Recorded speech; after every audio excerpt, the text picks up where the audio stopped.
Morning all of you. Today we will do the exercise 14b, which is completely based on inverse variation. The formula of inverse variation is x1 y1 is equals to x2 y2. In previous class we have done till the question number I think 5. Yeah, till the question number 5. Today we will do the question number 6. Question number 6 is x square y square is equals to 4xy minus 1. ठीक है, हमें इस equation को solve करना है और prove करना है कि X Y is equals to constant है, यानी कि X is equals to constant upon Y आएगा. ठीक है, ये प्रूव करना है हमें. इसके लिए हम क्या करेंगे, इस इक्वेशन को सॉल्व करते हैं. ठीक है, इस इक्वेशन में क्या दे रखा है, जो हमें गिवन है उसको लिखा हमने. उसके बाद हमने मान लिया कि X Y is equals to क्या है, क्यू मान लिया. ठीक है, X Y is equals to Q. तो जहाँ पे एक्स वाई है वहाँ पे क्या कर दो, क्यू लिख दो. यहाँ पे एक्स वाई स्क्वायर, यानी कि अगर दोनों को अगर हम साथ में लिखें तो ऐसे लिख सकते हैं एक्स वाई का स्क्वायर होल स्क्वायर. तो यहाँ पे क्यू का स्क्वायर लगा दिया. ठीक है, यहाँ पे एक्स वाई था, यहाँ पर क्यू लिख दिया -1. ये इक्वेशन बन जाएगी, एल्जेब्रिक इक्वेशन बन जाएगी, इसलिए किया मैंने ये सब. ठीक है, ये इधर इसको हमने ओपन कर लिया ब्रैकेट को, फिर यहाँ लिखा. सारे टर्म्स को हम लेफ्ट हैंड साइड लेके गए. Q square -4q plus 4 is equals to 0. ठीक है, तो यहाँ पे अगर हम देखें तो ये किसकी इक्वेशन बन रही है, a square plus b square minus के 2ab, ये वाली इक्वेशन बन रही है. यहाँ पे ए स्क्वायर की जगह पे हमें क्यू स्क्वायर दे रखा है, बी स्क्वायर की जगह पे 4 दे रखा है, 4 यानी कि 2 का स्क्वायर -2.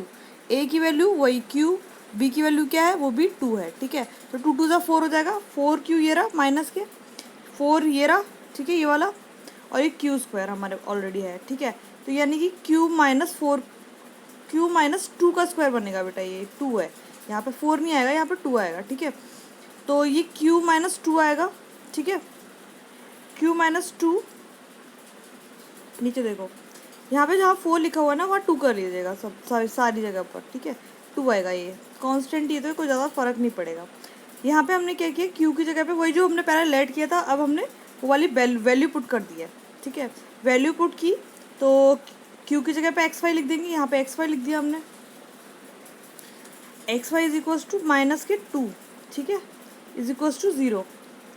ठीक है, X Y is equals to कोई कांस्टेंट यानी कि 2 आ जाएगा. ठीक है, और फिर यहाँ पे क्या होगा, x is equals to 4/y लिखा है, यहाँ पे 2/y आ जाएगा. 2 से फ़र्क नहीं पड़ेगा क्योंकि 2 क्या कांस्टेंट वैल्यू है. मैंने भी बताया था ना, मतलब इन्वर्स वेरिएशन में क्या होता है कि X Y is equals to, मतलब x is directly proportional, x is inversely proportional to y होता है. इन्वर्स ये प्रोपोर्शन का साइन होता है. प्रोपोर्शन का साइन हटता है तो क्या आता है, कोई कांस्टेंट आता है, यानी x is equals to ky. k की वैल्यू कुछ भी हो सकती है, 1 2 3 4 6 कुछ भी. ठीक है, कोई फ़र्क नहीं पड़ेगा यहाँ पर ज़्यादा. इधर देखो नीचे क्वेश्चन नंबर 7. क्वेश्चन नंबर 7 में बोला है कि 500 soldiers in a fort had enough food for 30 days. After 6 days, some soldiers were sent to another fort, and thus the food lasted for 32 more days. How many soldiers left the fort? मतलब हमारे पास food, यहाँ पे देखो, इधर दिखा, यहाँ पे देखो, हमारे पास फूड था.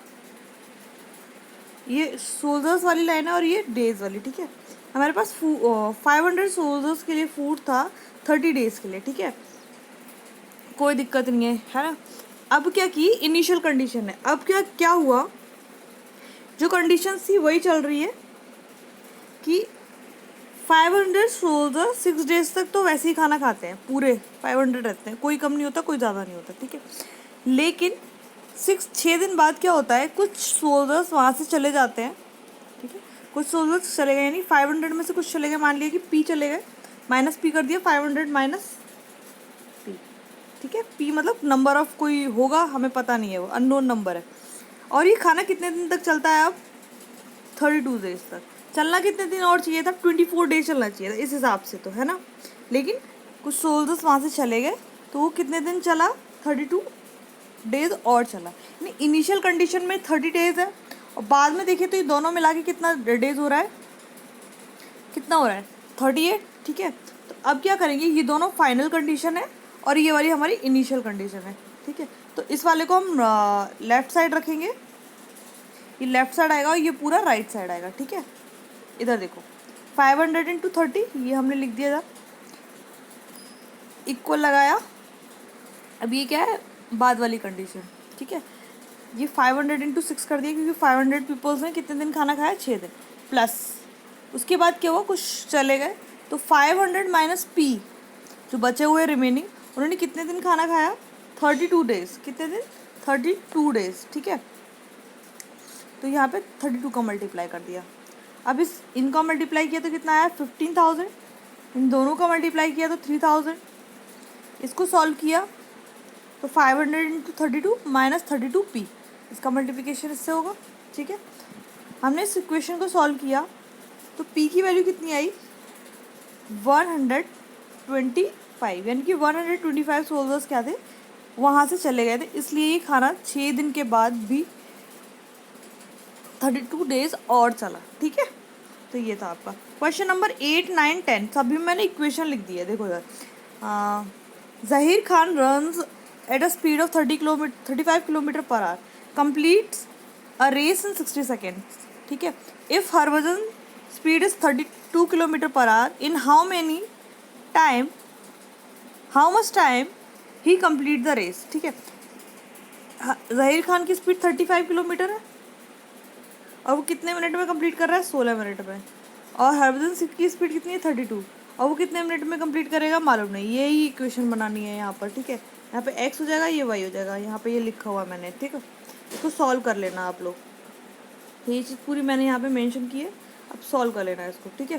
क्वेश्चन नंबर 8 देखो, sorry 9, 8 taps having the same rate of flow fill a tank in 72 minutes. If 2 taps go out of the order, how much time will the remaining taps take to fill the tanks? मतलब 8 taps चला रहे हैं तो 32 minutes में कोई tank भर जा रहा है, ठीक है। अगर उसमें से 2 बंद हो जाए, मतलब 8 में से 2 चले गए तो कितने बचे, 6, ठीक है। तो 6 टैप्स उसको कितने मिनट्स में भर देंगे, ठीक है। तो वो ये देखो यहाँ पे मैंने मेंशन किया है, इसको भी देखो, ये पूरा बना दिया। पहले 8 टैप्स से अब कितने हो गए, 6, ये 27 में इसका पता नहीं, ठीक है। क्वेश्चन नंबर 10 है, the pressure of a certain quantity of gas is inverse as the volume, मतलब कहीं पर जो प्रेशर है वो उसके वॉल्यूम का क्या है, इन्वर्स है। प्रेशर क्या है, वॉल्यूम का इन्वर्स है, ठीक है। व्हेन द प्रेशर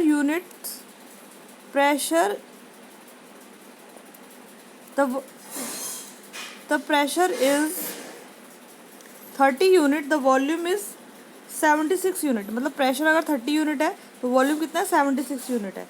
तो find the volume when pressure is 30.4। इसको भी यहाँ पे देखो, मैंने इसका भी टेबल बनाया है। 30 है तो कितना है वॉल्यूम, 76, 30.4 हो जाएगा तो कितना होगा प्रेशर, ये बताना, वॉल्यूम कितना होगा ये बताना है, ठीक है।